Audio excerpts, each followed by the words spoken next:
রামায়ণে আছে ত্রেতা যুগে শরৎকালে রামচন্দ্র দুর্গাপূজা করেছিলেন। তবে তারও অনেক আগে সত্যযুগে দুর্গাপূজার সূচনা হয়। ধার্মিক রাজা সুরত শত্রুদের চক্রান্তে রাজ্য হারিয়ে উদভ্রান্তের মতো ঘুরতে ঘুরতে উপস্থিত হন মেধসমণির আশ্রমে। মেধসমণি তার দুর্দশা দেখে তাকে হারানো রাজ্য পুনরুদ্ধারের জন্য দুর্গাপূজা করার উপদেশ দেন। মুনির উপদেশ মেনে সুরত রাজা দুর্গাপূজা করেন। দেবী দুর্গার আশীর্বাদে তিনি শত্রুদের পরাস্ত করে আপন রাজ্য উদ্ধারে সক্ষম হন। সে থেকে প্রচলিত হয় দুর্গাপূজা। কিন্তু দুর্গাপূজার উৎপত্তিস্থল সেই মেধাসমণির আশ্রম কোথায়? আজ আমরা এই ভিডিওতে জানবো এবং দেখব সেই আশ্রম সম্পর্কে। আজ থেকে 133 বছর আগে বেদানন্দ স্বামী দৈব ক্ষমতা দিয়ে জেনেছিলেন সেই মেধসমণির আশ্রম আর কোথাও নয়, চট্টগ্রামের বোয়ালখালীর করলডেঙ্গা পাহাড়ে। তখন তার উদ্যোগে গড়ে ওঠে সেই আশ্রম। আমরা সিঁড়ি ধরে উঠছি, সবাই বেশ টায়ার্ড। আমরা জায়গাটা বেশ অদ্ভুত সুন্দর, অদ্ভুত রকমের। তবে এখন যেহেতু গাছপালা চারপাশে, ওইভাবে গাছে কোনো পাতা নেই।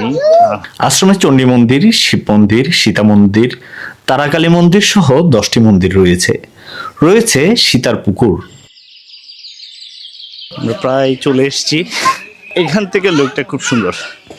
এখান থেকে আশেপাশের পাহাড়, লোকালয়, এই যে আমি দেখাচ্ছি আমরা যে পথটা বেয়ে উপর দিকে আসছি।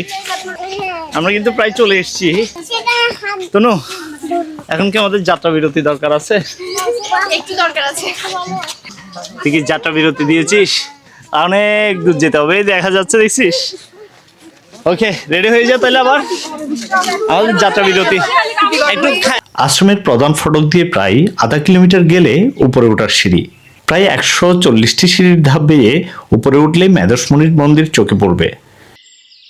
সবকিছু ছাপিয়ে আসলে টায়ার্ডনেসের পরেও কিন্তু আমাদের একটা জিনিস দারুণ, মুখে হাসিটা কারো একটু কমতি নেই। কারণ পরিবারের সবাই আসলে অনেকদিন পর একত্রিত হয়েছে, অনেক মজা করছি আমরা। এই মন্দিরের পরেই দেবী চণ্ডীর মূল মন্দির। এর একপাশে সীতার পুকুর, পেছনে রয়েছে ঝর্ণা। মন্দিরের পেছনে সাধু সন্ন্যাসী ও পুণ্যার্থীদের থাকার জন্য রয়েছে দোতলা ভবন। এই যে আমরা প্রায় চলে আসলাম, এখন অলমোস্ট আমরা মন্দিরের খুব কাছাকাছি। এখান থেকে মূল মন্দিরের আবরণটা শুরু হয়েছে। এই মন্দির প্রায় 68 একর জায়গা জুড়ে স্থাপিত হয়েছে। প্রতি বছর মহালয়ার মাধ্যমে দেবীপক্ষের সূচনা হয় এই মন্দিরে। বছর জুড়ে মনস্কামনা পূর্ণ করার উদ্দেশ্যে দেশ বিদেশের পুণ্যার্থীরা ছুটে আসেন এই আশ্রমে। পৌরাণিক কাহিনীর স্মৃতি অনুস্মৃতি নিয়ে করলডেঙ্গা পাহাড়ে এই আশ্রম এখন পরিণত হয়েছে দেশের অন্যতম তীর্থকেন্দ্রে।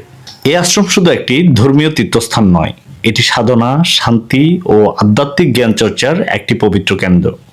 এই আশ্রমে প্রতিদিন অনুষ্ঠিত হয় ভোরের প্রার্থনা, সন্ধ্যার আরতি এবং বিশেষ পূজা।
বিশ্বস্ত ভক্তদের পদচারণায় মুখরিত এই আশ্রম যেন প্রাচীন ভারতীয় আধ্যাত্মিক ধ্যান ধারণার জীবন্ত প্রতিচ্ছবি।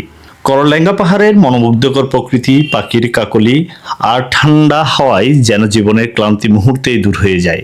এখানে এলে হৃদয় প্রশান্তিতে ভরে ওঠে।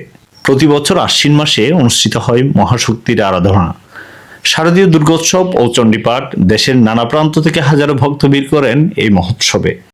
প্রতিদিন সকালে এবং সন্ধ্যায় অনুষ্ঠিত হয় ভক্তিমূলক গীতি, চণ্ডীপাঠ, আরতি ও গীতাপাঠ। বিশেষ করে শ্রী শ্রী চণ্ডীপাঠের সময় আশ্রম জুড়ে তৈরি হয় এক অলৌকিক পরিবেশ। আসলে এই স্থানটির অপরূপ সৌন্দর্যের কথা যদি বলি, যে চারপাশে ছোট বড় বেশ কিছু পাহাড় রয়েছে। এখন আপনারা দেখতে পাচ্ছেন হচ্ছে কামাখ্যা মন্দির। এই মন্দিরটি বেশ সুন্দর, তবে একটি মন্দির থেকে আরেকটি মন্দিরের বেশ দূরত্ব রয়েছে। ছোট ছোট পাহাড় টিলাগুলো পার হয়ে যেতে হয়। এটা হচ্ছে সেই কামাখ্যা মন্দির।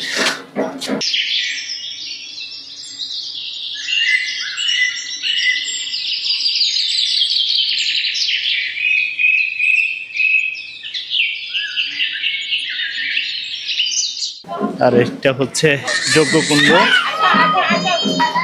এখান থেকে একটু সামনে গেলে শিব মন্দির, আর ঠিক এই পাশ হয়ে আমরা যে পাশ থেকে এসেছি মূল মন্দিরটি, এই পথ ধরে অল্প কিছু সামনে গেলেই প্রায় 4 থেকে 5 মিনিটের মতো হাঁটার দূরত্ব। এই পথটা অতিক্রম করলে হচ্ছে শিব মন্দির।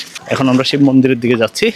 যেদিকেই তাকাই না কেন খুব সুন্দর অপূর্ব মনোরম পাহাড়ি দৃশ্য। করলেঙ্গা পাহাড় নিজেই যেন এক তপবন। এখানে কোনো শব্দ নেই যন্ত্র সভ্যতার, আছে শুধু প্রকৃতি আর প্রার্থনার সুর।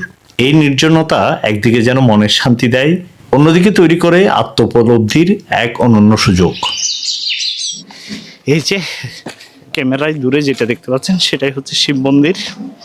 এখন আমরা শিব মন্দিরের দিকে যাচ্ছি। প্রায় 5 মিনিট এই সিঁড়ি ধরে ওই পাহাড় থেকে কামাখ্যা মন্দির থেকে এখন দূরে, ঠিক ক্যামেরায় আসছে কিনা জানি না, দূরে নীল দিগন্তে এখান থেকে বোয়ালখালী উপজেলার যে গ্রামগুলো, প্রত্যন্ত গ্রাম, সবগুলোই দেখা যাচ্ছে। এখন আমরা চলে এসেছি শিব মন্দিরের কাছাকাছি। হচ্ছে শিব মন্দির।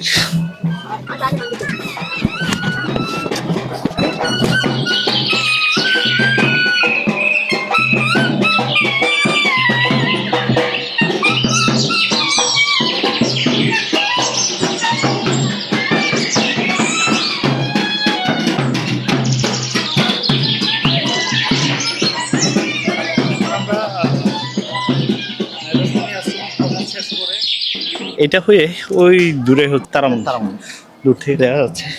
আসলে আমরা সময়ের স্বল্পতা কারণে ওইখানে যেতে পারছি না। আমরা আবার চলতি পথে যে পথ দিয়ে এসেছিলাম সে পথ ধরেই কামাখ্যা মন্দির হয়ে আমরা মূল মন্দিরে ফেরত যাব। শ্রী শ্রী চণ্ডী তীর্থ মেধসাশ্রম এটা শুধু একটি ধর্মীয় স্থান নয়, বরং এক আধ্যাত্মিক যাত্রার সূচনা। যদি কখনো প্রকৃতি আর পরমার্থের সংযোগ খুঁজতে চান, তবে করলেঙ্গা পাহাড়ে এই আশ্রম আপনাকে ডাকবে নীরবে, গভীরভাবে। এখন আমরা মেধাশ্রম ভ্রমণ শেষ করে বাড়ির দিকে রওনা হচ্ছি। যারা সম্পূর্ণ ভিডিওটি কষ্ট করে দেখেছেন সকলকে অসংখ্য ধন্যবাদ। দেখা হবে পরবর্তীতে নতুন কোনো গন্তব্যে, নতুন কোনো সুন্দর স্থান নিয়ে।